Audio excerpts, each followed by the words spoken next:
Hi friends, मैं doctor Yunus आज आपको बताने वाला हूँ लो बैक पेन का कुछ एक्सरसाइजेस। हमारा स्पाइन जो है, जो रीढ़ की हड्डी होती है, वो सामने से देखने में एकदम सीधा रहता है, लेकिन जब साइड से देखेंगे तो उसकी कई कर्वेचर्स होते हैं। गर्दन के हिस्से में यानी सर्वाइकल रीजन में इसका कर्व आगे की तरफ ऐसा झुकाव के साथ होता है, इसको हम कहते हैं सर्वाइकल लॉर्डोसिस। और डॉर्सल स्पाइन यानी सीने का पीछे वाला हिस्सा है, इस हिस्से में ये स्पाइन उल्टा ऐसा रहता है, इसको हम कहते हैं डॉर्सल काइफोसिस। और लंबर हिस्सा में यानी कमर की ठीक पीछे वाला, जहां अक्सर मरीज को पेन रहता है, उस हिस्से में स्पाइन ऐसा कर्व में रहता है, इसको हम कहते हैं लंबर लॉर्डोसिस। उसके नीचे जो सेक्रम होती है वो वापस अगेन काइफोसिस में रहता है। तो स्पाइन देखने में दो बार एस शेप का बेंड में जाता है। ये बेंड बने रहना बहुत जरूरी है स्पाइन की नॉर्मल फंक्शन के लिए और बैक में पेन ना होने के लिए। और जब आपको लो बैक पेन हो गया, सयाटिका हो गया, या डिस्क प्रोलैप्स हो गया, या कैनाल स्टेनोसिस हो गया, या कोई भी स्पाइन की डिजेनरेटिव प्रॉब्लम आ गया, तो अक्सर केस में जो कमर की जो लॉर्डोसिस यानी जो स्पाइन की जो ऐसा वाला कर्व है वो एकदम सीधा हो जाता है, जिसको हम कहते हैं लॉस ऑफ लॉर्डोसिस। कुछ लोगों में इतना पेनफुल रहता है कि वो आगे की तरफ झुकाव भी हो जाता है, जिसको हम कहते हैं काइफोसिस। काइफोसिस होना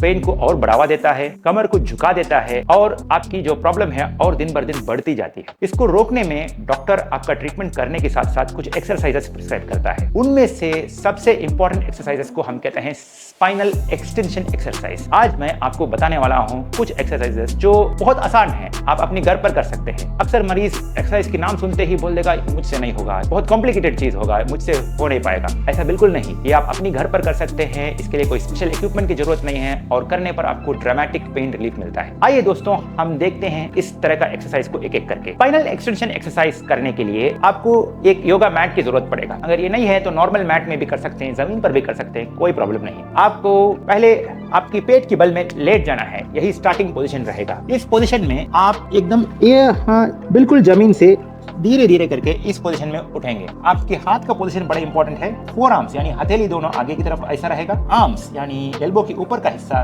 सीधा रहेगा और आप धीरे धीरे करके कमर को सीधा करके ये पोजीशन पर लाएंगे। इसमें आपका स्पाइन की कर्व बन जाएगा, इसको हम कहते हैं स्फिंक्स पोजीशन। और जब आपका पेन रिलीफ हो गया और इससे ऊपर आप कर पाएंगे तो इसको धीरे से यहाँ तक भी ले जा सकते हैं। ये फाइनल पोजीशन रहेगा। फिर इसको धीरे से रिलैक्स होकर के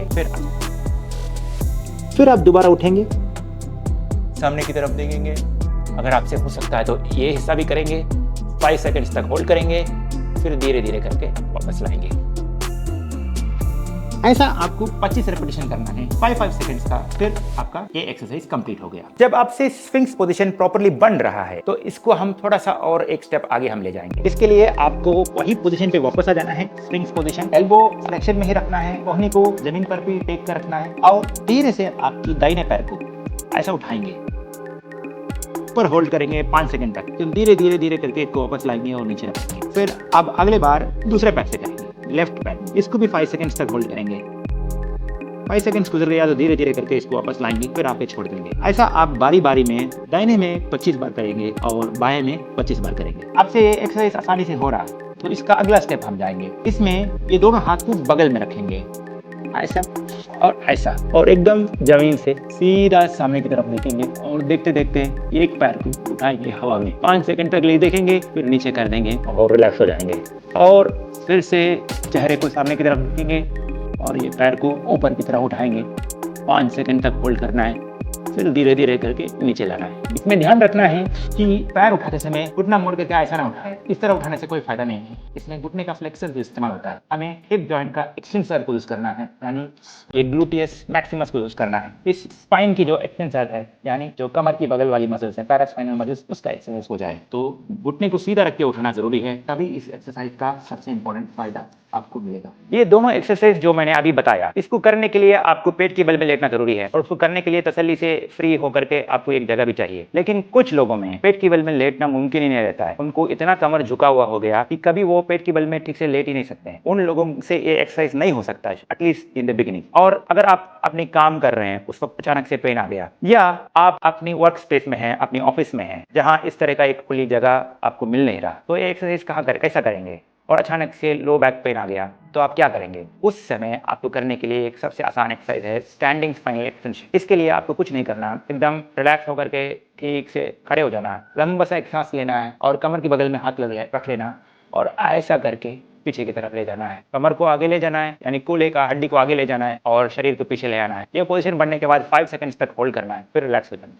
फिर दोबारा ऐसे ही करना है, 5 सेकंड्स तक होल्ड करना है, फिर वंस रिलैक्स हो गया तो छोड़ देना है। इसको आप दीवार पकड़ के भी कर सकते हैं, ऐसे ओपन एरिया में खड़े होकर भी कर सकते हैं, जैसा आपको कंफर्टेबल फील होता है। अब मैं आपको बताने वाला हूँ एक एक्सरसाइज जिसका बहुत फनी नाम है, जिसका नाम है कैट कैमल एक्सरसाइज। आप जानते हैं कैमल को एक गुबड़ होती है जिसको हम काइफोसिस कहते हैं, और उसी तरह कैट का उल्टा दिशा में होता है। तो उस तरह हम ले जाएंगे हमारी स्पाइन को ताकि ये स्पाइनल एक्सटेंशन हमारा हो जाए। इसके लिए हम एक एनिमल की तरह 4 पैर में आ जाना है, दोनों हाथ दोनों पैर में ऑल फोर्स में शुरू करेंगे। इस पोजीशन में बनने के बाद हम धीरे से पेट को अपनी तरफ ऊपर की तरफ खींचेंगे और सांस को भी लेंगे, अंदर की तरफ लेंगे। अब पेट ऊपर आ रहा है, साथ साथ कमर भी ऊपर जा रहा है और स्पाइन का फ्लेक्शन हो रहा है, यानी गुबड़ बन रहा है। फिर ये कैमल पोजीशन बन गया है। Once camel position fully achieve हो गया तो हम धीरे धीरे करके पेट को नीचे ले जाएंगे और सांस को छोड़ते जाएंगे। और जैसा हम फुल एक्सपिरेशन हो गया, यानी सांस का पूरा बाहर निकल गया, तो हम कमर को नीचे की तरफ ले जा करके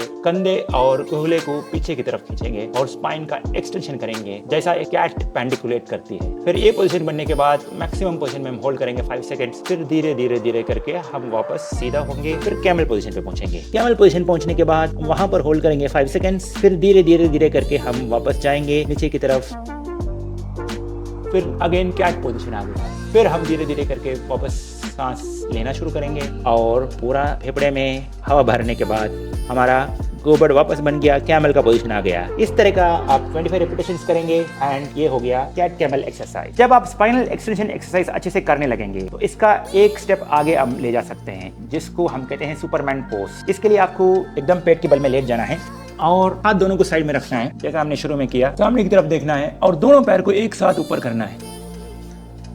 इसको हम कहते हैं सुपरमैन पोज। इस पोजीशन में हम आइसोमेट्रिकली आपकी स्पाइन की एक्सटेंसर्स का एक्सरसाइज करते हैं। फिर वंस रिलैक्स हो गया तो हम वापस लेट जाना है, फिर वापस यही पोजीशन, फिर 5 सेकंड्स के लिए होल्ड करना है, फिर धीरे से रिलैक्स करना है। ये आप 25 रेपिटेशंस कर सकते हैं। स्पाइनल एक्सटेंशन एक्सरसाइज के साथ साथ कुछ केसेस में हमें स्पाइनल रोटेशनल एक्सरसाइज भी जरूरत पड़ता है, खासतौर पर उन कंडीशंस में जहां पर स्पाइन की स्टिफनेस ज्यादा है, तो वहां पर डॉक्टर्स और फिजियोथेरेपिस्ट आपको स्पाइनल रोटेशन एक्सरसाइज सजेस्ट करते हैं। इसके लिए करने का 2 तरीके हैं। पहला तरीका स्टैंडिंग पोजीशन में, के लिए आपको एकदम नॉर्मल तरीके से ऐसा खड़े हो जाना है, दोनों हाथों को कमर की बगल में ऐसा रख लेना है। एंड पहला स्टेप है कि आप स्पाइन को ऐसा घुमाएंगे।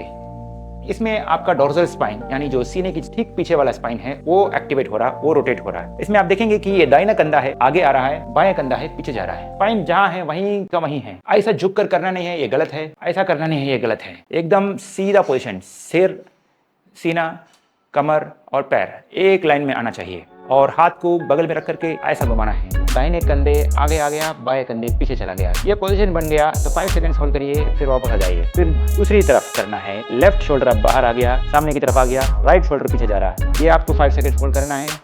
ये दोनों दिशा में रोटेशन करना है। ये देखने में बहुत आसान एक्सरसाइज है, लेकिन डॉर्सल स्पाइन, यानी यहाँ से यहाँ तक की जो पीठ के पीछे आने वाला स्पाइन का, यही सबसे अच्छा एक्सरसाइज है। इसको आप 100 रेपिटेशंस कर सकते हैं बहुत आसान से। 100 बार इस तरफ करिए और 100 बार इस तरफ करिए।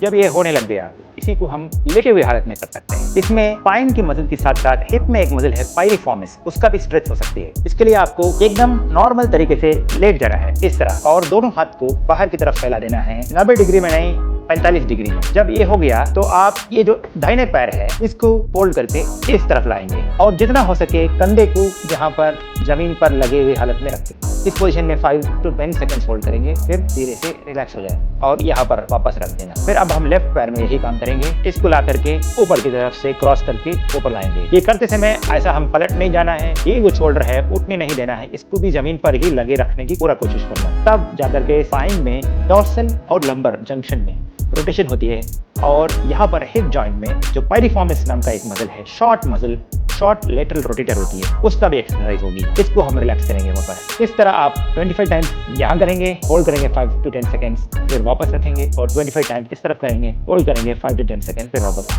ये हो गया piriformis stretch and supine spinal rotation exercise. ये जितने एक्सरसाइज हमने बताया है, ये लो बैक पेन में बहुत इंपॉर्टेंट एक्सरसाइज है, मसल का स्ट्रेंथ को रिस्टोर करने का और मसल का सपलनेस को रिस्टोर करने का। लेकिन ध्यान रखिए, कोई भी एक्सरसाइज अनमॉनिटर्ड मत करिए। अपना सर्टिफाइड कोच या फिजियोथेरेपिस्ट या ऑर्थोपेडिक सर्जन से संपर्क करिए और अपनी प्रॉब्लम के बारे में पूरी जानकारी ले लीजिए और कौन सा तरह का एक्सरसाइज आपको सही रहेगा इसका जानकारी हासिल करिए। और इस वीडियो को देखने के बाद इसमें से कौन सा एक्सरसाइज आपकी लो बैक पेन में रिलीज देने में बहुत मदद किया इसके बारे में आप जरूर कमेंट करके नीचे बताइए। और लो बैक पेन के रिलेटेड कोई भी डाउट्स हो तो कमेंट करके पूछिए, आपकी हर एक सवाल का मैं जवाब देने की कोशिश करूंगा। और ये वीडियो आपको फायदेमंद रहा तो लाइक बटन जरूर दबाइए और चैनल को अभी तक सब्सक्राइब नहीं किया तो सब्सक्राइब जरूर करिए और वो बेल आइकन को जरूर दबा दीजिए, तभी आपको नए वीडियोस के बारे में अपडेट तुरंत मिलेगा। तब तक के लिए बाय बाय।